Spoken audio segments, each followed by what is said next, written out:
Welcome to Real Life with Jenny. My name's Jenny Senapataratna. Grab your favorite drink, go get a snack, come back, and then we'll get started. So today I have decaf Earl Grey and I have some pretzels because you know what? We're currently in Operation Clean Out the Snack Drawer. I hate that we have just little bits of everything left in that snack area and it falls out at me. And then I'm like, I really don't want that anymore. I want something new. So I'm trying to finish it. So I am eating pretzels, even though I don't want them, I am. So let's get real. So the other night, I crawled into bed and my husband mumbled something to me. Now, I'm not sure if he mumbled or if I just had my earbuds in and I was listening to my book. Yes, I listen to a book every night and it's normally a cozy mystery because I can fall asleep to those until the very end where things get really intense. And then I don't fall asleep for a couple hours. Anyway, it's a vicious cycle, but that's okay. And I kind of looked over and I'm like, what do you need? And he pointed. I look over to our door and my daughter is standing there. I scream like a little girl and hide under the covers. Like that is somehow going to save me. And I had a flashback to my childhood like there is nobody's business. That you know, if you crawl under those covers, you are going to be safe. There is nothing that can get to you under your covers. And I got out and I just laughed. And my husband did not think it was nearly as funny as I did. But I knew that when I was a little kid, that is something that I really believed. I believed if you went under the covers, nobody would see you and you were safe from everything. So do not put me in charge of burglar patrol. That's not a good plan because I'll be under the covers. When I was little, I actually would go up to my parents' room because I was in the basement and they were one story above me. And I would crawl underneath the clothes on the ground and know that they never saw me, right? Because you would never see a 6-year-old body underneath a pair of pants that you just laid out the night before. No, that would be weird that you'd see because I was a genius at sneaking around and being quiet. And I was so good at hide and seek. I was so good that every morning I ended up in their bed when I did that because they didn't see me. It was amazing. So as I was going down memory lane, honestly, this is the middle of the night and I am now terrified. I've come up from underneath my covers and I put my cozy mystery on and I start kind of thinking about my childhood. And one of the big influences in my life was my babysitter, Kathy. Now, she babysat us during the day when my mom did Avon deliveries or went knocking on doors or whatever she did. She was an Avon lady for 25 years. Wow, I can't even imagine. I mean, granted, I worked for her for like a penny a book. If someone took a book, I got a penny. I made so much money. I remember I could go buy Laffy Taffies with that money every once in a while. Anyway, we would go to Kathy's house. And the thing I loved about Kathy is she was a cooking magician. Like, I remember thinking this woman belongs on TV. Honestly, I'm not being sarcastic. Like, I just thought she was amazing because she made macaroni and cheese out of a box. Guys, I had never seen a box of macaroni and cheese that had like cheese in it and you put it on the stove and it became like this glorious thing. Because my mom made macaroni and cheese from scratch where she like made the cheese sauce and put the noodles and like it was this whole thing. So that my babysitter could make macaroni and cheese out of the box, I really thought this woman has got life together. And she made us peanut butter and jelly sandwiches, and she'd cut them on a triangle and cut off the crust. And I remember thinking, like, how much more gourmet can you get? No crust, in a triangle, with macaroni and cheese that magically comes from a box. Her house was amazing. And the other thing that was so fun about her house is we got to watch TV at her house during lunchtime. I know, we got to watch TV during lunchtime with this magic macaroni and cheese. And we got to watch shows that my mom and dad never, ever would have let us watch. Like, we watched He-Man, we got to watch the Smurfs, we got to watch Scooby-Doo. Like, there were shows that I was like, ooh, don't tell my mom we're watching this because this is amazing. It was just one of those magical times in my life. And so I want to talk a little bit about the lessons I learned from Scooby-Doo. Now you're going, Jenny, oh man, you're digging deep here. And maybe I am. But I still talk about Scooby-Doo to the level that it's almost a verb in our house.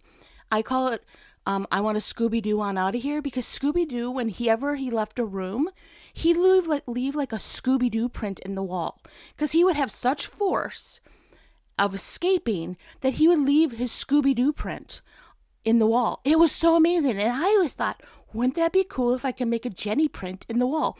I did try a couple times. You know what? You have to have a lot more force than I had as a little kid. I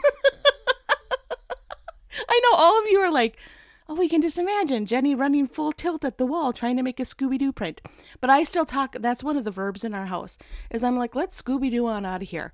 And that's really about like, let's put it to full throttle. That is one of the things that I learned and that I still use. Is let's Scooby-Doo on out of here. Let's full throttle. Let's get out of here. Let's like fully commit to not doing this anymore.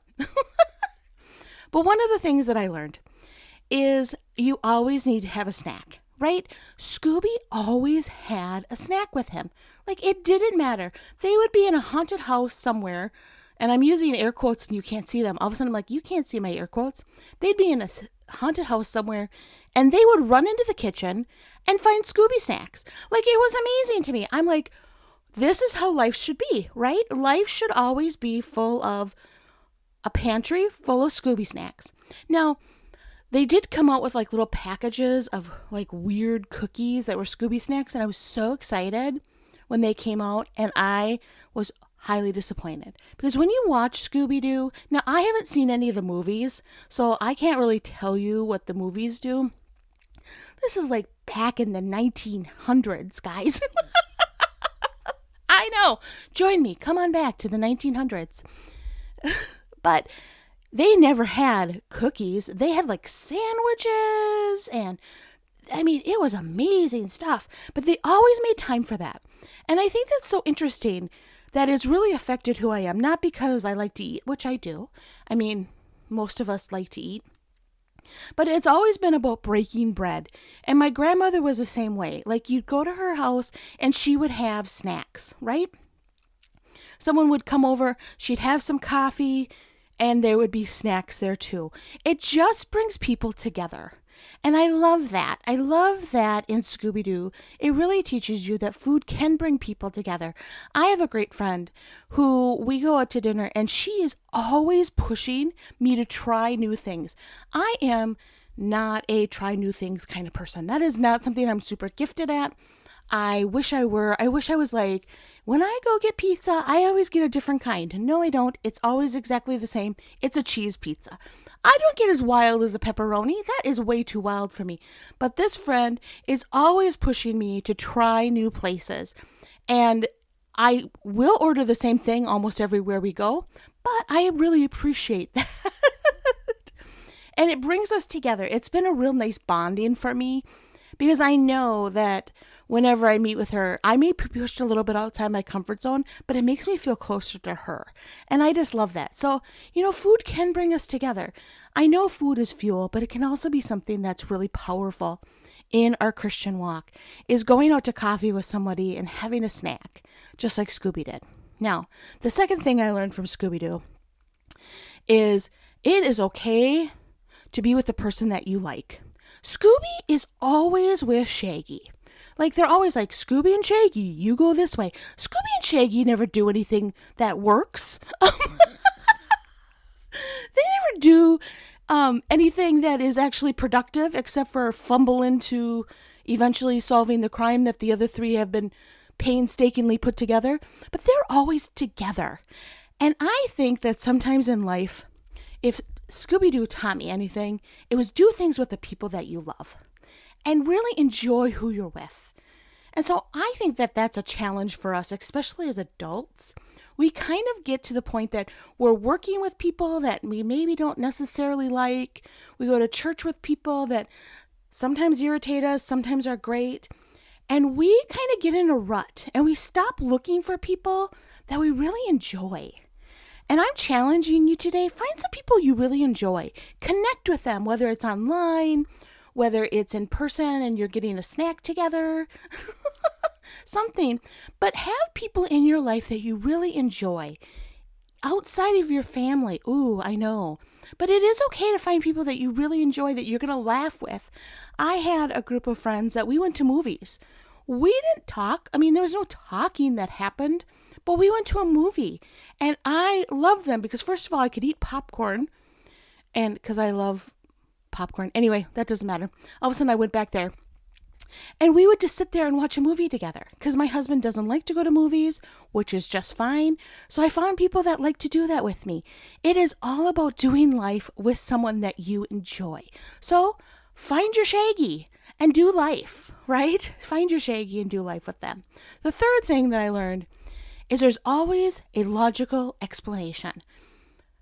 They are in the middle of crazy things that are happening in this Scooby-Doo mystery machine or whatever the place that they are. And they're always in like haunted houses with my quotes, right? They're always in these really scary situations. And there's always a logical explanation. And I remember as a little kid that there would be a huge bump in the house. And I knew, because of Scooby-Doo, there was nothing to be afraid of, right? Because there's a logical explanation for that noise. There's a logical explanation for whatever was happening. Because that's what Scooby-Doo taught me.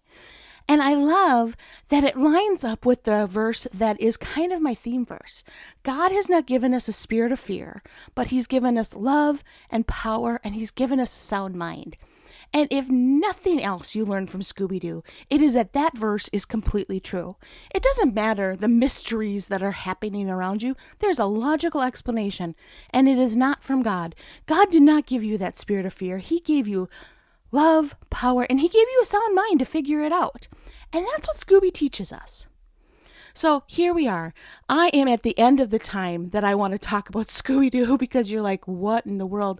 But really, I want to challenge you to really start taking time for yourself. And that's why we do a snack and a drink at the beginning of this, because it's about taking time for yourself. It's about really realizing what you enjoy. Find someone to do it with you and really live life. And do not allow the spirit of fear to run your life. Know that there is always something logical that you can step into, that the Lord can bring a sound mind and bring some wisdom into whatever situation you're in. I know that life can get overwhelming. And it feels like things are spinning out of control. And you're like, I do not see logic here, Jenny. And you know what? Sometimes there's not. But God can bring you his wisdom to give you a next step, because it says that God brings you love, power, and a sound mind no matter what you're walking through.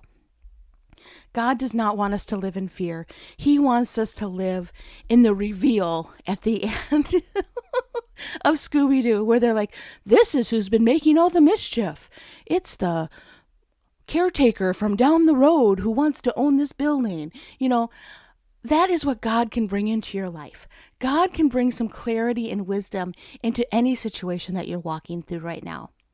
Well, that is all I have for you this week. I pray that you have a really fun week, that you look around and you start looking for your shaggy, that you start looking for someone that no matter what kind of chaos is going on, you are going to go grab a snack with that person and you're going to have a blast, and they're going to challenge you to not be fearful and to have a sound mind. Well, you can find me at Real Life with Jenny on Instagram and on Facebook. You can also find me at christconnection.cc/Jen. All of my info is there. I just pray that God will bring you a shaggy, a great snack, and that God will give you love, power, and a sound mind this week.